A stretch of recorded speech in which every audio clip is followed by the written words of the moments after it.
There's no feeling more intense than starting over. If you deleted your homework the day before it was due, as I have, or if you left your wallet at home and you have to go back after spending an hour in the commute. If you won some money at the casino and then put all your winnings on red but it came up black. If you got your best shirt dry cleaned before a wedding and then immediately dropped food on it. If you won an argument with a friend and then later discovered that they just returned to their original view.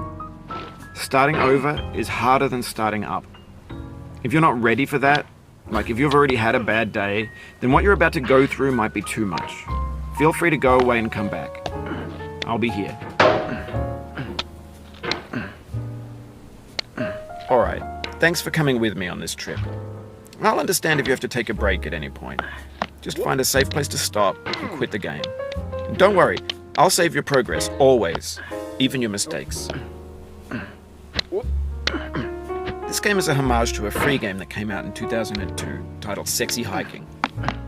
The author of that game was Jazuo, a mysterious Czech designer who was known at the time as the father of B games. And B games are rough assemblages of found objects. Designers slap them together very quickly and freely, and they're often too rough and unfriendly to gain much of a following. They're built more for the joy of building them than as polished products. In a certain way, Sexy Hiking is the perfect embodiment of a B game. It's built almost entirely out of found and recycled parts, and it's one of the most unusual and unfriendly games of its time. In it, your task is simply to drag yourself up a mountain with a hammer.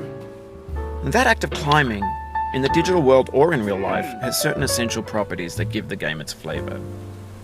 No amount of forward progress is guaranteed. Some cliffs are too sheer or too slippery. And the player is constantly, unremittingly in danger of falling and losing everything. Anyway, when you start Sexy Hiking, you're standing next to this dead tree that blocks the way to the entire rest of the game. It might take you an hour to get over that tree, and a lot of people never got past it. You prod and you poke at it, exploring the limits of your reach and your strength, trying to find a way up and over. And there's a sense of truth in that lack of compromise. Most obstacles in video game worlds are fake. You can be completely confident in your ability to get through them once you have the correct method or the correct equipment or just by spending enough time. In that sense, every pixelated obstacle in Sexy Hiking is real. The obstacles in Sexy Hiking are unyielding, and that makes the game uniquely frustrating. But I'm not sure Jazuo intended to make a frustrating game. The frustration is just essential to the act of climbing, and it's authentic to the process of building a game about climbing. A funny thing happened to me as I was building this mountain. I'd have an idea for a new obstacle, and I'd build it, test it, and it would usually turn out to be unreasonably hard. But I couldn't bring myself to make it easier. It already felt like my inability to get past the new obstacle was my fault as a player rather than as a builder. Imaginary mountains build themselves from our efforts to climb them, and it's our repeated attempts to reach the summit that turns those mountains into something real.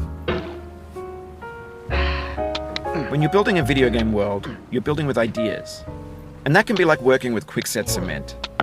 You mold your ideas into a certain shape that can be played with, and in the process of playing with them, they begin to harden and set until they're immutable, like rock. And at that point, you can't change the world. Not without breaking it into pieces and starting fresh with new ideas.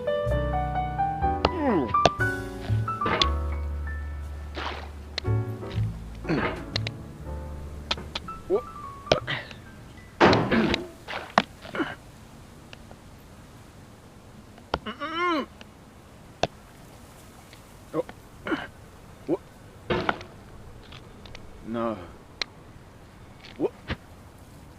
Oh, you just lost.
Oof, sorry about that.